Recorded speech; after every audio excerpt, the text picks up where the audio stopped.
Hi అండి. ఈరోజు మన వీడియోలో ఆదివారం నుంచి ఆదివారం వరకు చాలా టేస్టీగా చేసుకునేటువంటి బ్రేక్ఫాస్ట్ రెసిపీస్ని చూద్దాము. ఈ బ్రేక్ఫాస్ట్ రెసిపీస్ని మీరు కూడా తప్పకుండా ట్రై చేయండి. టేస్ట్ అయితే చాలా బాగుంటాయి. Hello friends, welcome to my channel. ఈరోజు రోడ్ సైడ్ బండి మీద దొరికే టేస్టీ క్రిస్పీ దోశల కోసం పిండిని ఎలా రెడీ చేసుకోవాలో, దోశల్ని వేసుకునేటప్పుడు ఎలాంటి టిప్స్ పాటించాలి అనేది ఈ వీడియోలో చూసేద్దాము. ముందు దోశల పిండిని ఎలా రెడీ చేసుకోవాలో చూసేద్దాము. ఫస్ట్ ఒక గిన్నెని తీసుకొని దానిలో 2 కప్పుల వరకు దోశల బియ్యాన్ని కానీ లేకపోతే రేషన్ బియ్యాన్ని కానీ వేసుకోవాలి. మీరు ఖచ్చితంగా దోశల కోసమని రేషన్ బియ్యాన్ని కానీ ఇలా దోశల బియ్యాన్ని కానీ వేసుకోవాలి. సోనా మసూరి బియ్యం వేసుకుంటే దోశ అనేది గట్టిగా వచ్చేస్తుందండి. ఇలా 2 కప్పుల వరకు బియ్యాన్ని వేసుకున్న తర్వాత మీరు ఏ కప్పుతో అయితే బియ్యాన్ని వేసుకున్నారో అదే కప్పుతో 1/2 కప్పు వరకు మినపగుళ్ళను కూడా వేసుకోవాలి. అదే కప్పుతో 1/2 కప్పు పచ్చిశనగపప్పును కూడా వేసుకోవాలి. మీరు ఇంగ్రీడియంట్స్ అన్నీ ఒకే కప్పుతో మెజర్ చేసుకోవాలండి. ఇలా ఒకే కప్తో మెజర్ చేసుకుంటేనే మనకి దోశలు క్రిస్పీగా టేస్టీగా వస్తాయండి. ఇలా 2 గ్లాసుల బియ్యము, 1/2 కప్పు మినప్పప్పు, 1/2 కప్పు పచ్చిశనగపప్పుని వేసుకున్న తర్వాత కొద్దిగా నీళ్ళని వేసుకొని 2-3 సార్లు ఈ పప్పుల్ని బాగా కడగాలండి. ఇలా బాగా కడిగిన తర్వాత 1 టేబుల్ స్పూన్ మెంతులను కూడా వేసి తగినన్ని వాటర్ని కూడా వేసుకొని వీటి మొత్తాన్ని ఖచ్చితంగా 7 గంటలు నానబెట్టాలండి. పప్పులు 7 గంటలు నానిన తర్వాత పిండి వేసుకునే 5 నిమిషాల ముందు ఒక గిన్నెని తీసుకొని మీరు ఏ కప్పుతో అయితే బియ్యాన్ని పప్పుల్ని తీసుకున్నారో అదే కప్పుతో 1/2 కప్పు వరకు అటుకులను వేసుకోవాలి. వీటిని కూడా 2-3 సార్లు శుభ్రంగా కడగండి. ఇలా కడిగిన తర్వాత మళ్ళీ దీనిలోకి నీళ్ళను పోసుకొని 5 నిమిషాలు ఈ అటుకుల్ని నానబెట్టండి. ఈ దోశలోకి అటుకుల్ని కూడా కొంచెం లావుగా ఉన్న అటుకుల్ని తీసుకోండి, అప్పుడు దోశ బాగా వస్తుంది. అటుకులు కూడా 5 నిమిషాలు నానిన తర్వాత ఈ అటుకుల్ని తీసుకెళ్ళి బియ్యము, మినపప్పు, పచ్చిశనగపప్పు ఉన్నాయి కదండి, వీటిల్లో వేసి ఒకసారి బాగా కలిపేసేయండి.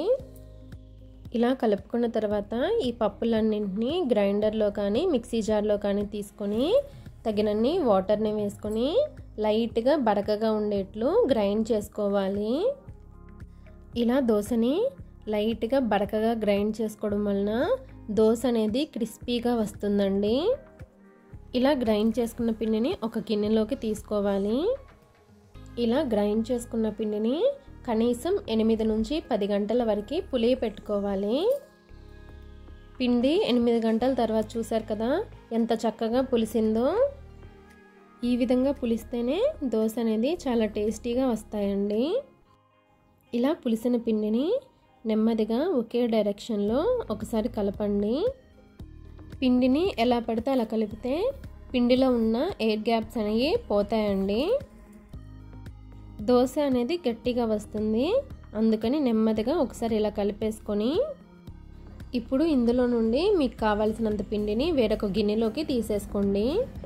మిగిలిన పిండిని ఫ్రిడ్జ్లో పెట్టుకొని 2-3 రోజుల వరకు వాడుకోవచ్చండి.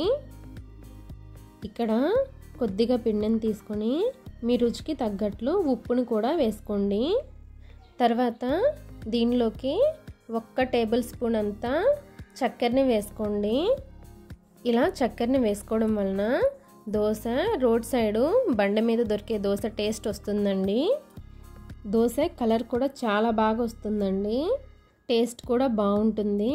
దోశ అనేది తీపిగా ఏం రాదండి, మంచి కలర్ వస్తుంది.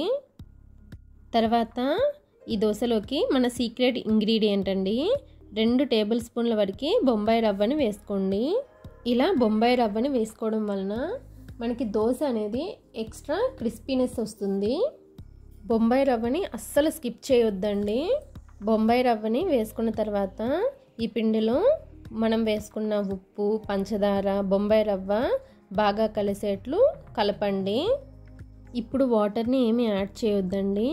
ఇలా కలుపుకున్న తర్వాత మనకి కావాల్సినన్ని వాటర్ని వేసుకొని పిండిని గరిట జారుడుగా కలుపుకోండి. పిండి కనుక గట్టిగా ఉంటే మీరు దోశ వేసుకునేటప్పుడు పెనానికి అతుక్కుపోతుంది. మరి లూజ్గా ప్రిపేర్ చేసుకున్న దోశ అనేది అంత క్రిస్పీగా రాదు. అందుకని ఈ విధంగా ప్రిపేర్ చేసుకోవాలి. ఇలా గరిట జారుడుగా ప్రిపేర్ చేసుకొని దీనిపైన మూత పెట్టి ఒక్క 10 నిమిషాలు పక్కన పెట్టేసేయండి. ఇలా ఒక్క 10 నిమిషాలు పక్కన పెట్టేస్తే దీనిలో మనం వేసిన రవ్వ చక్కగా నానుతుంది. 10 నిమిషాల తర్వాత చూసారు కదా, మనకి రవ్వ అనేది చక్కగా నానిపోయింది. ఇప్పుడు వెంటనే దోశల్ని వేసేసుకోవచ్చు. దోశలను వేసుకోవడానికి స్టవ్ ఆన్ చేసి దోశ ప్యాన్ పెట్టుకొని ప్యాన్ని మీడియం ఫ్లేమ్లో పెట్టుకొని బాగా వేడి చేసుకోవాలి. బాగా వేడైన పెనం మీద ఇలా కొద్దిగా నీళ్ళని చిలకరించుకోండి.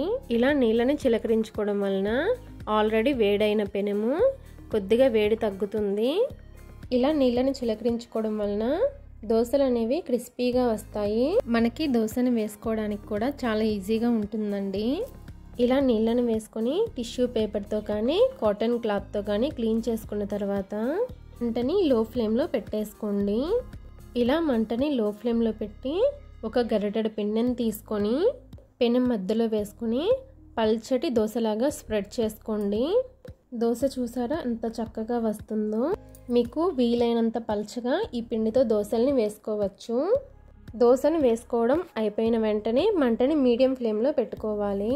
తర్వాత దోశ పైన తడంతా ఆరిపోయే వరకు కాల్చుకోవాలి. ఇలా తడంతా ఆరిపోయిన తర్వాత 1 టీ స్పూన్ ఆయిల్ని వేసుకొని స్ప్రెడ్ చేసుకోవాలి. ఇలా ఆయిల్ని స్ప్రెడ్ చేసుకోవడం వలన దోశ అనేది ఎర్రగా కాలుతుంది. ఈ మంట అనేది దోశ మొత్తానికి సరిగ్గా తగలకపోతే పెనాన్ని అటు ఇటు తిప్పుకుంటూ దోశ మొత్తాన్ని ఈవెన్గా కాల్చుకోండి. దోశ అంతా ఎర్రగా ఈవెన్గా కాలిన తర్వాత చూపిస్తున్నాను చూడండి. ఇలా కాల్చుకోవాలి. ఇలా కాల్చుకున్న దోశని మీకు నచ్చిన షేప్లో ఫోల్డ్ చేసుకోండి. చూసారు కదండి దోశ ఎంత క్రిస్పీగా వచ్చిందో. కలర్ కూడా చాలా బాగా వచ్చింది. టేస్ట్ కూడా చాలా బాగుంటుంది.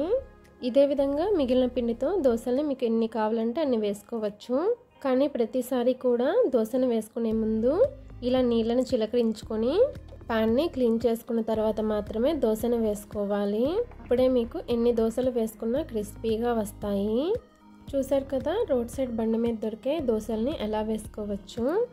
ఈ దోశల్ని పల్లీ చట్నీతో కానీ అల్లం చట్నీతో కానీ టమాటో చట్నీతో కానీ మీకు నచ్చిన ఏ చట్నీతో సర్వ్ చేసుకున్నా చాలా బాగుంటాయి. మీరు కూడా ఈ దోశల్ని తప్పకుండా ట్రై చేయండి. మీకు కూడా చాలా క్రిస్పీగా వస్తాయి. రోజు మనం ఒక హై ప్రోటీన్ దోశ రెసిపీని చూద్దామండి. ఇక లేట్ చేయకుండా దోశని ఎలా ప్రిపేర్ చేసుకోవాలో చూసేద్దాము. ఈ దోశ కోసమని ఒక ప్లేట్ని తీసుకొని దానిలోకి 1 కప్పు వరకు పెసరపప్పుని వేసుకోండి. తర్వాత దీనిలోకి 1/2 కప్పు వరకు పచ్చిశనగపప్పుని వేసుకోండి. అలాగే 1/4 కప్పు వరకు ఎర్రకందిపప్పుని వేసుకోండి. ఈ ఎర్రకందిపప్పుని మసూర్ దాల్ అని కూడా అంటారండి. తర్వాత దీనిలోకి 1/4 కప్పు వరకు ముడి పెసల్ని వేసుకోండి. పప్పులన్నింటినీ ఒకే గిన్నెతో కానీ కప్తో కానీ గ్లాస్తో కానీ మెజర్ చేసుకోండి. తర్వాత 1/4 కప్పు వరకు సగ్గుబియ్యాన్ని వేసుకోండి. నేనైతే లావుగా ఉన్న సగ్గుబియ్యాన్ని వేసుకుంటున్నానండి. మీ దగ్గర కనుక ఇవి లేకపోతే సన్నగా ఉన్న సగ్గుబియ్యాన్ని అయినా వేసుకోవచ్చు. అలాగే 1/2 కప్పు వరకు బియ్యాన్ని వేసుకోండి. బియ్యాన్ని వేసుకున్న తర్వాత 1/4 కప్పు వరకు మినపగుళ్ళని వేసుకోండి.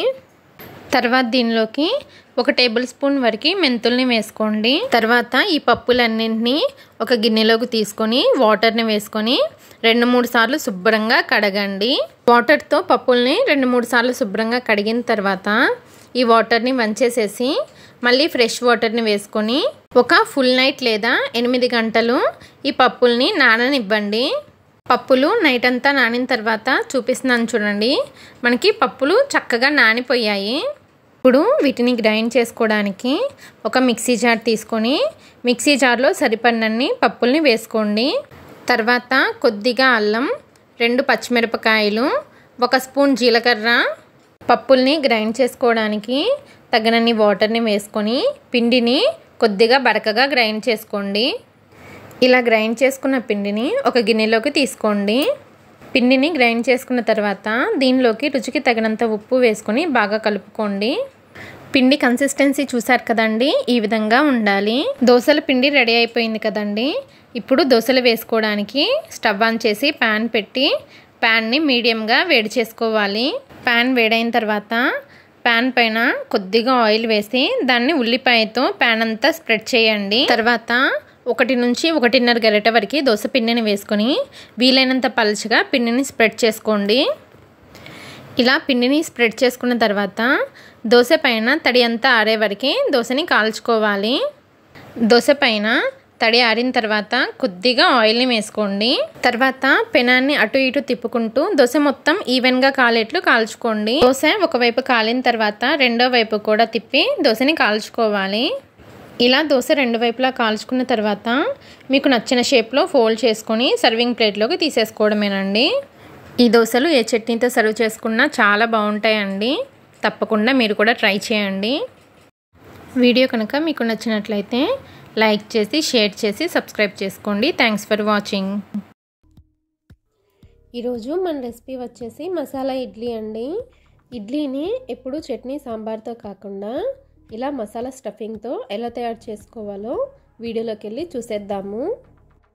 దానికోసమని ముందుగా స్టవ్ ఆన్ చేసి కడాయిలో 2 స్పూన్ల వరకు నూనెను వేసి 1 స్పూను జీలకర్ర, సన్నగా కట్ చేసిన 1 ఇంచు అల్లాన్ని వేసి ఇవి వేగిన తర్వాత మీడియంగా ఉన్న 2 ఉల్లిపాయలు, 2 పచ్చిమిరపకాయల్ని కట్ చేసి వేసి అలాగే కొంచెం కరివేపాకును కూడా వేసి రుచికి సరిపడా ఉప్పు వేసి కలుపుతూ మంచి రంగు వచ్చే వరకు ఫ్రై చేసుకోవాలి. ఇవి ఇలా చక్కగా వేగిన తర్వాత 1/2 స్పూన్ కారం, చిటికెడు పసుపు, కొద్దిగా గరం మసాలాను వేసి వేగనివ్వాలి. ఇవి వేగిన తర్వాత ముందుగా ఉడికించిన 3 బంగాళాదుంపలు, 1 చెక్క నిమ్మరసాన్ని వేసి ఇందులో తేమంతా పోయే వరకు సిమ్లో పెట్టి బంగాళాదుంపల్ని ఫ్రై చేసుకోవాలి. బంగాళాదుంపల్ని ఫ్రై చేసుకున్న తర్వాత కొద్దిగా కొత్తిమీరని వేసుకొని బాగా కలుపుకొని దీన్ని చల్లారనివ్వాలి. తర్వాత ముందు రోజు పిండి వేసి రాత్రంతా పులిసిన ఇడ్లీ పిండిని ఒకసారి కలిపి పక్కన పెట్టుకోవాలి. అలాగే చల్లారిన ఈ మసాలాని సిలిండర్ షేప్లో చేసుకొని రెడీ చేసుకోవాలి. ఇప్పుడు ఏదన్నా స్టీల్ గ్లాస్ కానీ డబ్బా కానీ తీసుకొని లోపల వైపు ఆయిల్ని కానీ నెయ్యిని కానీ రాసుకోవాలి. ఇందులో 1 గరిటె పిండి వేసి మసాలాని మధ్యలో వచ్చేలా పెట్టి చుట్టూ ఇడ్లీ పిండితో నింపాలి. ఇడ్లీ పిండిని వేసిన తర్వాత గ్లాస్ని ఒకసారి ట్యాప్ చేయండి. తర్వాత స్టవ్ ఆన్ చేసి ఇడ్లీ పాత్రలో నీళ్లు వేసుకొని ఈ గ్లాసులని ఇడ్లీ పాత్రలో పెట్టి ఆవిరి మీద ఒక 15 నిమిషాలు ఉడికించాలి. ఇవి ఉడికిన తర్వాత స్టవ్ ఆఫ్ చేసేసి 5 నిమిషాలు అలా వదిలేయాలి. 5 నిమిషాల పాటు సెట్ అయిన వీటిని బయటికి తీసి గ్లాస్ లోపల చుట్టూ ఇలా ఎడ్జెస్ని కట్ చేసి ప్లేట్లో వేసి కావలసిన సైజులో కట్ చేసుకోవాలి.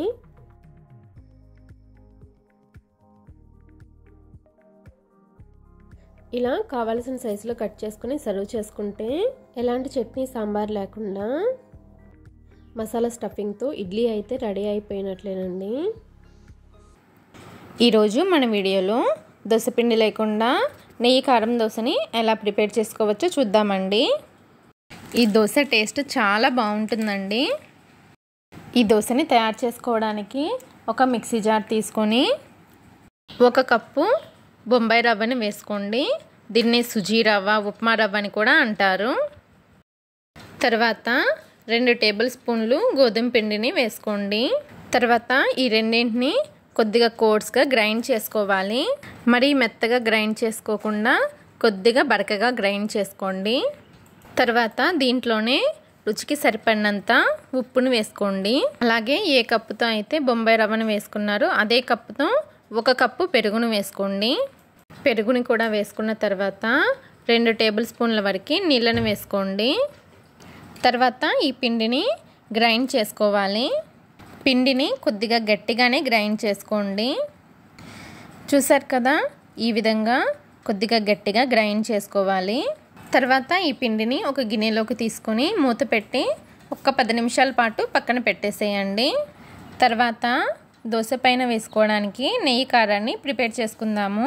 నెయ్యి కారం కోసమని ఒక చిన్న బౌల్ తీసుకుని దానిలో 2 నుండి 3 టేబుల్ స్పూన్ల వరకు నెయ్యిని వేసుకోండి. అలాగే 1 టేబుల్ స్పూన్ వరకు కారాన్ని వేసుకొని ఈ రెండింటిని బాగా కలుపుకోండి. ఇలా బాగా కలుపుకున్న తర్వాత ఈ నెయ్యి కారాన్ని పక్కన పెట్టండి. ఇప్పుడు దోశల పిండిని చూద్దామండి. దోశల పిండి ముందు కన్నా కొద్దిగా గట్టిగా అయింది. ఇప్పుడు దీనిలో కొద్దిగా వాటర్ని వేసుకుంటూ మనం దోశలు వేసుకునేటప్పుడు దోశల పిండిని ఎలా అయితే కలుపుకుంటామో ఆ విధంగా కలుపుకోవాలి. ఇక్కడ నేను చూపిస్తున్నాను కదండి, ఈ కన్సిస్టెన్సీలో పిండిని రెడీ చేసుకోవాలి. పిండిని మరీ పల్చగా కలుపుకోవద్దండి.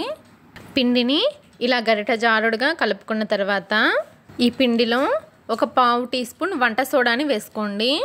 ఈ వంట సోడా పైన 1 టీ స్పూన్ నీళ్ళని వేసుకొని వంట సోడా పిండిలో కలిసేట్లు బాగా కలుపుకోవాలి. మనం దోశ వేసుకునే ముందు మాత్రమే వంట సోడాను వేసుకోవాలండి. వంట సోడా వేసి కలిపిన తర్వాత వెంటనే దోశను వేసేసుకోవాలి. దోశలు వేసుకోవడానికి స్టవ్ పైన ప్యాన్ పెట్టి ప్యాన్ని మీడియం ఫ్లేమ్లో వేడి చేసుకోవాలి. తర్వాత ప్యాన్ పైన కొద్దిగా ఆయిల్ని కానీ నెయ్యిని కానీ వేసుకొని టిష్యూతో కానీ కాటన్ క్లాత్తో కానీ తుడిచేసేయండి. తర్వాత మనం ప్రిపేర్ చేసుకున్న పిండిని వేసుకొని పలచగా స్ప్రెడ్ చేయండి.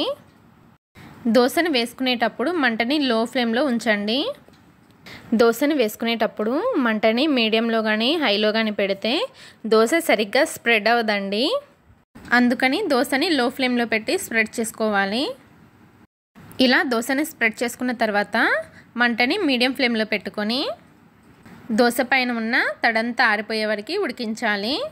దోశ పైన ఉన్న తడంతా ఇలా ఆరిపోయిన తర్వాత మనం ప్రిపేర్ చేసి పెట్టిన నెయ్యి కారాన్ని దోశ మొత్తం అప్లై చేయాలి. ఇలా నెయ్యి కారాన్ని దోశ మొత్తానికి అప్లై చేసిన తర్వాత దోశ మొత్తం ఎర్రగా కాలేట్లు ప్యాన్ని అటు ఇటు తిప్పుతూ దోశని కాల్చుకోండి. దోశ ఇలా ఎర్రగా కాలిన తర్వాత దీన్ని ఫోల్డ్ చేసుకొని ప్లేట్లోకి తీసేసుకోండి. ఇలా ఎన్ని దోశలు కావాలంటే అన్ని దోశలని వేసుకొని సర్వ్ చేసుకోవడమేనండి. ఈ దోశలు క్రిస్పీగా చాలా టేస్టీగా ఉంటాయండి. మీరు కూడా తప్పకుండా ట్రై చేయండి. ఈరోజు మన వీడియోలో అటుకులతో చాలా క్రిస్పీగా దోశల్ని ఎలా వేసుకోవచ్చో చూద్దామండి. ఈ దోశలు చాలా క్రిస్పీగా చాలా టేస్టీగా ఉంటాయండి. ఇక రెసిపీని ఎలా తయారు చేసుకోవచ్చో వీడియోలోకి వెళ్ళి చూసేద్దాము. ఈ దోశని ప్రిపేర్ చేసుకోవడానికి ఒక గిన్నెని తీసుకొని దానిలో 2 కప్పుల వరకు బియ్యాన్ని వేసుకోండి. మీరు దోశల బియ్యాన్ని అయినా వేసుకోవచ్చు, రేషన్ బియ్యాన్ని అయినా వేసుకోవచ్చు. నేనైతే దోశల బియ్యాన్ని వేసుకున్నాను. తర్వాత దీనిలోకి 1 కప్పు వరకు మందంగా ఉండే అటుకుల్ని వేసుకోండి. తర్వాత దీనిలోకి 1/2 కప్పు మినపగుళ్ళని వేసుకోండి. తర్వాత దీనిలోకి 1/2 టీ స్పూన్ మెంతుల్ని కూడా వేసుకోండి. ఇవన్నీ వేసుకున్న తర్వాత వీటిని 2-3 సార్లు శుభ్రంగా కడగండి. ఇలా శుభ్రంగా కడిగిన తర్వాత ఆ నీళ్ళన్నీ వంచేసేసి 1 కప్పు వరకు పెరుగుని వేసుకోండి. పెరుగుని వేసుకున్న తర్వాత బియ్యం, మినపప్పు, అటుకులు మొత్తాన్ని పెరుగులో కలిసేట్లు బాగా కలుపుకోండి. ఇలా కలుపుకున్న తర్వాత మిగిలిన ఇంగ్రీడియంట్స్ అన్నీ ఏ కప్పుతో అయితే మెజర్ చేసుకున్నారో అదే కప్పుతో 2 కప్పుల వరకు నీళ్ళను వేసుకొని ఒకసారి బాగా కలుపుకోండి. నీళ్ళు వేసుకొని బాగా కలుపుకున్న తర్వాత ఈ గిన్నె పైన మూత పెట్టేసేసి 5 గంటలు ఈ పప్పులన్నింటినీ నానబెట్టాలి. 5 గంటల తర్వాత చూపిస్తున్నాను చూడండి. బియ్యం, మినపప్పు, అటుకులు అన్నీ బాగా నానిపోయాయి. ఇలా నానిపోయిన తర్వాత వీటిని గ్రైండ్ చేసుకోవాలండి. దీనికోసమని ఒక మిక్సీ జార్ తీసుకొని బియ్యం, మినపప్పు, అటుకుల్ని వేసుకోండి. తర్వాత వీటిని గ్రైండ్ చేసుకోవడానికి సరిపోయినన్ని నీళ్ళను పోసుకొని పిండిని లైట్గా బరకగా ఉండేట్లు గ్రైండ్ చేసుకోవాలి. ఇలా బరకగా గ్రైండ్ చేసుకుంటే దోశ మనకి చాలా క్రిస్పీగా వస్తుందండి. పిండిని ఇలా బరకగా గ్రైండ్ చేసుకున్న తర్వాత ఒక గిన్నెలోకి వేసుకోవాలి. తర్వాత మిగిలిన పప్పుల్ని కూడా గ్రైండ్ చేసి గిన్నెలోకి వేసేసుకోవాలి. తర్వాత పిండిని ఒక 2 నిమిషాలు చేత్తో బాగా కలుపుకోండి. ఇలా చేత్తో కలుపుకోవడం వలన పిండి ఫర్మెంటేషన్ జరిగి దోశ టేస్ట్ చాలా బాగా వస్తుందండి. పిండిని చేతితో బాగా కలుపుకున్న తర్వాత దీనిపైన మూత పెట్టి 8 గంటల సేపు పులియనివ్వాలి. నేనైతే పిండిని రాత్రంతా పులియ పెట్టానండి. పిండి ఇలా పులిసిన తర్వాత పిండిని ఒకసారి బాగా కలుపుకొని మనకి కావలసినంత పిండిని ఒక బౌల్లో వేసుకొని రుచికి తగినంత ఉప్పు వేసుకొని కలుపుకోవాలి. మనకి పిండి కన్సిస్టెన్సీ అనేది గరిటె జారుడుగా ఉండాలండి. నేను చూపిస్తున్నాను కదా, ఈ విధంగా ఉండాలండి పిండి. ఒకవేళ మీకు పిండి గట్టిగా అనిపిస్తే కొద్దిగా నీళ్లు వేసుకొని ఈ కన్సిస్టెన్సీలో కలుపుకోండి. ఇప్పుడు దోశలు వేసుకోవడానికి దోశల పెనాన్ని పెట్టి దోశల పెనం పైన ఒక చుక్క నూనె వేసుకొని టిష్యూ పేపర్తో నూనెని ప్యాన్ అంతా స్ప్రెడ్ చేయండి. తర్వాత కొద్దిగా నీళ్లు చిలకరించి టిష్యూతో కానీ కాటన్ క్లాత్తో కానీ తుడిచేసేయండి. ఇలా చేయడం వలన దోశ చాలా పర్ఫెక్ట్గా వస్తుందండి. నీళ్లు చిలకరించి ప్యాన్ని క్లీన్ చేసిన తర్వాత మంటని లో ఫ్లేమ్లో పెట్టి ఒక గరిటెడు పిండి వేసుకొని పిండిని స్ప్రెడ్ చేయండి. దోశని మనం ఎంత పలచగా కావాలనుకుంటే అంత పలచగా స్ప్రెడ్ చేసుకోవచ్చు. ఇలా దోశను వేసుకున్న తర్వాత వెంటనే మంటని మీడియం ఫ్లేమ్లో పెట్టుకోండి. దోశ పైన పిండి ఉడికిన తర్వాత దోశ పైన 1 టీ స్పూన్ నూనె కానీ నెయ్యిని కానీ అప్లై చేయండి. ఇలా నూనెని కానీ నెయ్యిని కానీ అప్లై చేసిన తర్వాత పెనాన్ని అటు ఇటు తిప్పుతూ అన్ని వైపులా దోశ ఎర్రగా కాలే వరకు ఫ్రై చేసుకోండి. దోశని కాల్చేటప్పుడు ఫ్లేమ్ని మీడియంలోనే ఉంచండి, హై ఫ్లేమ్ పెట్టకండి. దోశ ఎర్రగా కాలిన తర్వాత దోశని ప్లేట్లోకి తీసుకోండి. చూసారు కదా దోశ ఎంత క్రిస్పీగా రెడీ అయిందో. ఎన్ని దోశలను వేసుకున్నా సరే ఫస్ట్ ఆయిల్ అప్లై చేసి టిష్యూతో తుడిచేసేసి తర్వాత నీళ్లు చిలకరించి మళ్ళీ టిష్యూతో తుడిచేసేసి దోశలను వేసుకోవాలండి. ఇలా చేస్తేనే దోశ పర్ఫెక్ట్గా వస్తుంది. ఇలా కాకుండా డైరెక్ట్గా పిండిని వేసేస్తే దోశ మెత్తగా వచ్చేస్తుందండి. ఇలా దోశలను వేసుకున్న తర్వాత మీకు నచ్చిన చట్నీతో సర్వ్ చేసుకోవడమేనండి. ఈరోజు మన వీడియోలో వంట సోడా, ఈనో, బేకింగ్ పౌడర్ ఇలాంటివి ఏమీ లేకుండా 5 నిమిషాల్లో దూదలాంటి మెత్తటి దోశలను ఎలా వేసుకోవాలో చూద్దాము. ఈ దోశలు అయితే చాలా మెత్తగా చాలా బాగుంటాయండి. మీరు కూడా తప్పకుండా ట్రై చేయండి. ఈ దోశ కోసమని ఒక మిక్సీ జార్ తీసుకొని 1 కప్పు బొంబాయి రవ్వను వేసుకోండి. ఇలా రవ్వను వేసుకున్న తర్వాత వీలైనంత మెత్తగా గ్రైండ్ చేసుకోండి. దీన్నే ఉప్మా రవ్వ, సుజీ రవ్వ అని కూడా అంటారండి.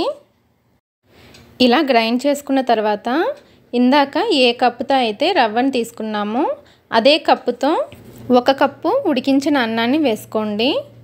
ఈ దోశల కోసమని మిగిలిన అన్నాన్నైనా వేసుకోవచ్చండి, లేకపోతే అప్పటికప్పుడు వండిన అన్నాన్నైనా వేసుకోవచ్చు.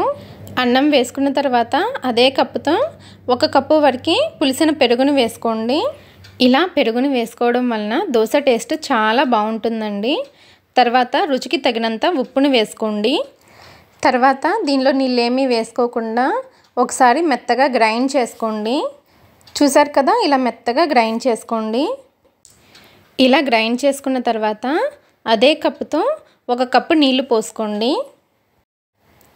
ఇలా నీళ్ళను పోసుకున్న తర్వాత స్పూన్తో దీన్ని ఒకసారి అడుగు నుంచి కలపండి. ఇలా కలపడం వలన గ్రైండ్ చేసుకోవడానికి ఈజీగా ఉంటుందండి. ఇలా కలుపుకున్న తర్వాత మూత పెట్టి మెత్తగా గ్రైండ్ చేసుకోండి. ఇలా గ్రైండ్ చేసుకున్నప్పుడు పిండి పైన ఎయిర్ బబుల్స్ రావాలండి. ఇలా వస్తేనే దోశ మనకి పర్ఫెక్ట్గా వస్తుంది. ఇలా గ్రైండ్ చేసుకున్న తర్వాత పిండిని ఒక గిన్నెలోకి వేసుకోండి. పిండి కన్సిస్టెన్సీ చూసారు కదా, ఈ విధంగా ఉండాలి. ఇలా గ్రైండ్ చేసుకున్న తర్వాత మనం వెంటనే దోశల్ని వేసేసుకోవచ్చు. దీనిలో వంట సోడా, బేకింగ్ సోడా, ఈనో కానీ ఏమీ వేసుకోవాల్సిన అవసరం లేదు. ఒకవేళ మీరు ఫ్రెష్ పెరుగుని వేసుకున్నట్లయితే చిటికెడంతా వంట సోడాని వేసుకొని కలుపుకోండి. అప్పుడు దోశ అనేది మెత్తగా వస్తుంది. ఇప్పుడు ఈ దోశల్ని వేసుకోవడానికి దోశల పెనాన్ని పెట్టి బాగా వేడి చేసుకోండి.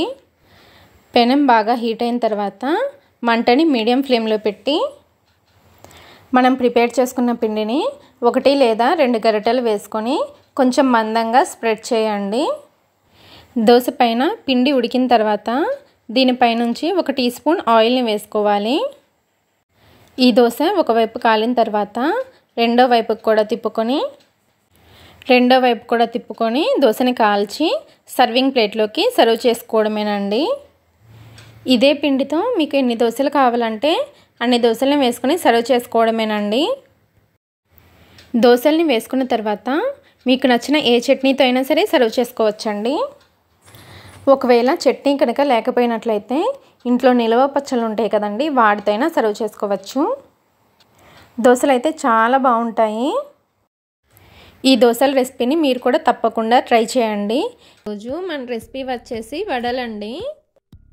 ఈ వడల్ని పప్పులు నానబెట్టకుండా, పిండి రుబ్బకుండా చాలా సింపుల్గా తయారు చేసుకుందాము. ఇక వీడియోలోకి వెళ్ళి వడల్ని ఎలా తయారు చేసుకోవాలో చూసేద్దాము. వడల కోసమని ఒక మిక్సీ జార్లోకి 1 కప్పు వరకు బొంబాయి రవ్వను వేసుకొని వీలైనంత మెత్తగా బొంబాయి రవ్వని గ్రైండ్ చేసుకోండి. తర్వాత ప్యాన్లో 1/3 కప్పు వరకు వాటర్ని వేసుకోవాలి. మనం ఏ కప్పుతో అయితే రవ్వను తీసుకున్నామో అదే కప్పుతో 1/3 కప్పు వరకు వాటర్ని తీసుకోవాలి. సరిపడినంత ఉప్పును వేసుకొని కలుపుకోవాలి. ఇలా కలుపుకున్న తర్వాత వాటర్ని వేడవనివ్వాలి. వాటర్ వేడయ్యాక మిక్సీ వేసుకున్న రవ్వను వేసుకొని కలుపుకోవాలి. రవ్వని దగ్గర పడేంత వరకు కలుపుకోవాలి. రవ్వ దగ్గర పడిన తర్వాత మూత పెట్టుకొని 1 నిమిషం వరకు లో ఫ్లేమ్లో ఉంచాలి. 1 నిమిషం తర్వాత రవ్వ ఈ విధంగా గట్టిపడుతుంది. ఇప్పుడు స్టవ్ ఆఫ్ చేసుకోవాలి. రవ్వ గోరువెచ్చగా ఉన్నప్పుడు దానిలో 2 టేబుల్ స్పూన్స్ వరకు ఆయిల్ని వేసుకొని 5 నిమిషాల వరకు బాగా కలుపుకోవాలి. రవ్వని ఎంత బాగా కలుపుకుంటే వడలు అంత బాగా వస్తాయండి. రవ్వని సరిగ్గా కలుపుకోకపోతే ఆయిల్లో వేసిన వెంటనే వడలు విడిపోతాయి. రవ్వని 5 నిమిషాలు బాగా కలుపుకున్న తర్వాత దీనిలో 1 స్పూన్ జీలకర్ర, చిన్నగా కట్ చేసిన 1 ఉల్లిపాయ, చిన్నగా కట్ చేసిన 3 పచ్చిమిరపకాయలు, కొద్దిగా కరివేపాకు, అల్లం తరుగు, 1/2 కప్పు పెరుగును వేసుకొని అన్నీ కలిసేలా బాగా కలుపుకోవాలి. ఇలా కలుపుకున్న తర్వాత చేతులకి కొద్దిగా ఆయిల్ రాసుకొని కొద్దిగా పిండిని తీసుకొని వడ షేప్లో చేసుకోవాలి.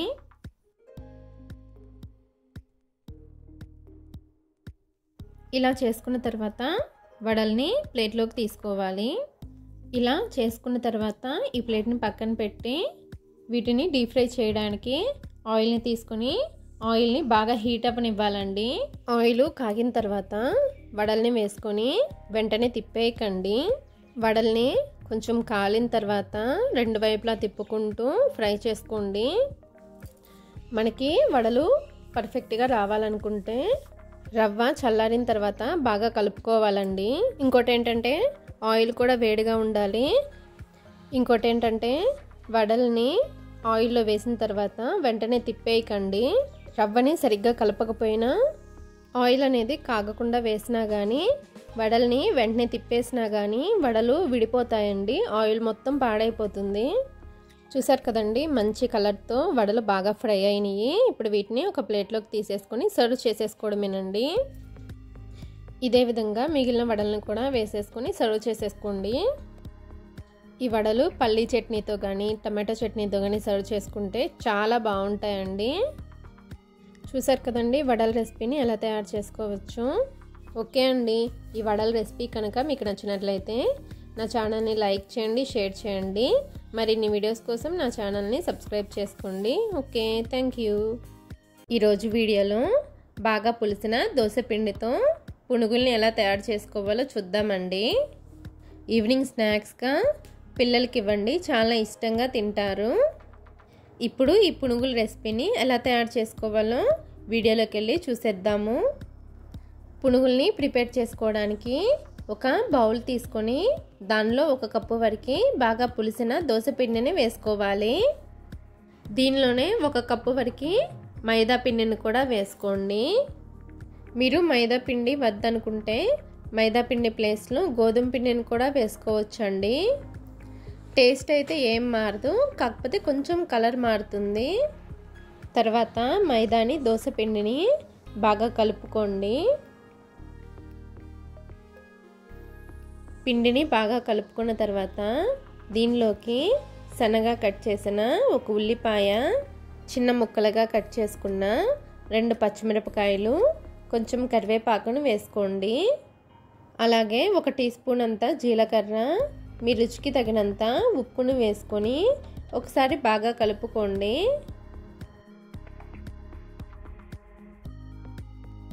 పిండిని ఇలా ఒకసారి కలుపుకున్న తర్వాత దీనిలోకి 1 టీ స్పూన్ అంత పసుపు, చిటికెడు వంట సోడాను వేసుకొని పిండిని బాగా కలుపుకోవాలండి. పిండిని ఎంత ఎక్కువగా కలిపితే పునుగులు అంత బాగా వస్తాయండి.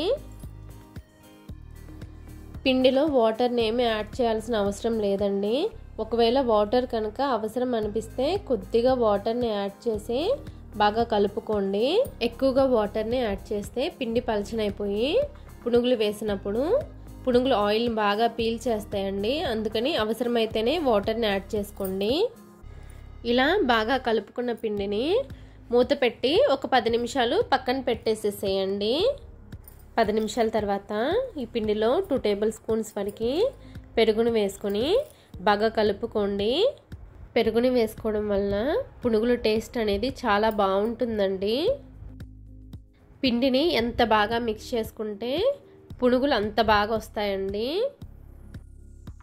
పునుగులు వేసుకోవడానికి పిండి అనేది మరీ పల్చగా ఉండకూడదు, అలానే మరీ గట్టిగా కూడా ఉండకూడదు. మనం పునుగులు వేసుకోవడానికి వీలుగా ఉండాలి. ఇలా పిండిని బాగా కలుపుకున్న తర్వాత ఈ పిండిని పక్కన పెట్టి ఒక బాండీలో డీప్ ఫ్రైకి నూనెను వేసుకొని నూనె అనేది బాగా కాగనివ్వాలి. ఆయిల్ అనేది బాగా కాగిన తర్వాత పిండిని కొంచెం కొంచెంగా తీసుకొని పునుగుల్ని వేసుకోండి. చూసారు కదా, ఇలా పునుగుల్ని వేసుకున్న తర్వాత ఫ్లేమ్ని హైలోనే పెట్టుకొని మధ్య మధ్యలో కలుపుకుంటూ పునుగుల్ని ఫ్రై చేసుకోండి. పునుగుల్ని చక్కగా గోల్డెన్ కలర్ వచ్చే వరకు ఫ్రై చేసుకోండి. చూసారు కదా, ఇలా గోల్డ్ కలర్ వచ్చిన తర్వాత ఈ పునుగుల్ని ప్లేట్లోకి తీసేసుకోవడమేనండి.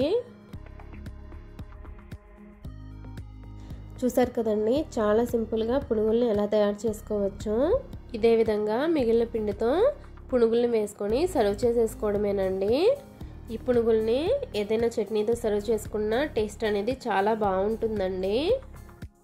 ఓకే అండి, ఈ పునుగుల రెసిపీ కనుక మీకు నచ్చినట్లయితే నా ఛానల్ని లైక్ చేయండి, షేర్ చేయండి. మరిన్ని వీడియోస్ కోసం నా ఛానల్ని సబ్స్క్రైబ్ చేసుకోండి. Okay, thank you. చూసారు కదండి, ఆదివారం నుండి ఆదివారం వరకు చేసుకునే 8 రకాల బ్రేక్ఫాస్ట్ రెసిపీస్ని. ఈ టిఫిన్లన్నీ చాలా టేస్టీగా ఉంటాయండి. తప్పకుండా మీరు కూడా ట్రై చేయండి. ఈ బ్రేక్ఫాస్ట్ రెసిపీస్ని మీరు కూడా తప్పకుండా ట్రై చేసి మీకు ఎలా వచ్చాయో కామెంట్ సెక్షన్లో కామెంట్ చేయండి. ఈ వీడియో కనుక మీకు నచ్చినట్లయితే మీ ఫ్రెండ్స్కి, రిలేటివ్స్కి షేర్ చేయండి. వీడియోని లైక్ చేసి, షేర్ చేసి, సబ్స్క్రైబ్ చేసుకోండి. Thanks for watching.